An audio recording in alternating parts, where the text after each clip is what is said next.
Oi, galerinha do nono ano, tudo bem com vocês? Tá chato um pouquinho a quarentena, né, quaresma? Nós estamos na quaresma com uma quarentena do coronavírus. Então, tô com saudade, né, dessa turma bagunceira. Mas vamos lá, gente, vamos dar continuidade à nossa aula? Bom, nosso capítulo, nossa unidade 1, falava sobre o quê? Conto fantástico. O que era um conto fantástico? A imaginação, que foi a história de uma tecelã que não estava feliz com a vida dela e ela teceu uma casa, que ela queria uma casa confortável, depois ela teceu um marido, né? Ela queria uma família, aquele marido cheio de vontade, que queria as riquezas, e depois ela viu que nada daquilo significava alguma coisa para ela, porque ela ficava mais cansada, porque ela vivia trabalhando, ela queria uma vida confortável, com casa bonita, família, e ela não conseguiu isso, e aí ela foi acabando com o que ela tecia, ela foi desfazendo a tecelagem dela. Lembram dessa história? Isso aí era um conto fantástico que o quê? Mexe com o quê? Com a sua imaginação.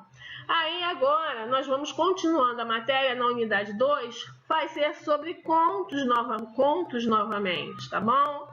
Vamos no nosso slide aí, ó, vamos acompanhar a leitura? O conto é um gênero caracterizado por ser uma narrativa literária curta. O conto mesmo é uma narrativa curta. O conto fantástico, que foi muito grande, é uma história bem... A imaginação dela deu uma viajada, não foi? Então vamos lá, literatura curta, tendo começo, meio e fim da história narrados, de maneira breve, porém o suficiente para contar a história completa. Elementos de um conto. Personagens, as narrativas reais ou fictícias, podem ser também, precisam ter precisam ter um ou mais seres vivenciando sua história. Esses seres podem ser pessoas ou até mesmo animais, objetos e seres imaginários.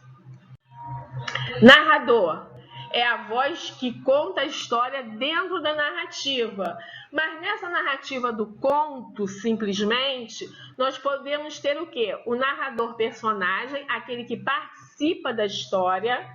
O narrador observador, que é aquele que apenas conta os fatos e a história em si.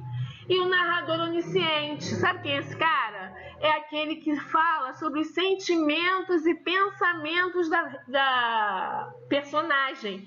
Parece que ele sabe todo o psicológico que passa com cada personagem do conto, tá? Ele é o psicólogo da história, o onisciente.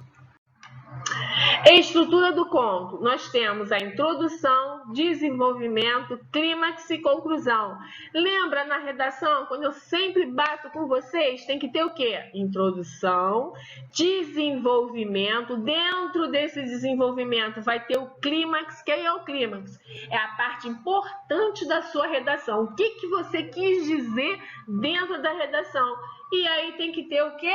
O desfecho, que é a conclusão. Próximo slide. Tipos de conto. Aí nós temos o conto de fadas, que vocês já escutaram quando eram crianças. O conto de terror, que eu acho que a gente está meio que vivendo, né? Porque está preso dentro de casa, é um terror. E o conto fantástico, que é aquele da tecelã, que aí mesmo a gente agora, porque a gente está vivendo essa quarentena, dá para a gente viajar um pouquinho, né, na nossa imaginação para coisas boas e aí fazer um conto fantástico. Muito bem, o livro na unidade 2, eu estou passando para vocês como leitura, página 54 a 59. É grandinho, é muita folhinha? É, mas a gente tem tempo para isso, não é mesmo? O importante é o quê? Estudar. Estou passando, depois dessa leitura bacana, nós temos exercício do livro, página 60 e 61.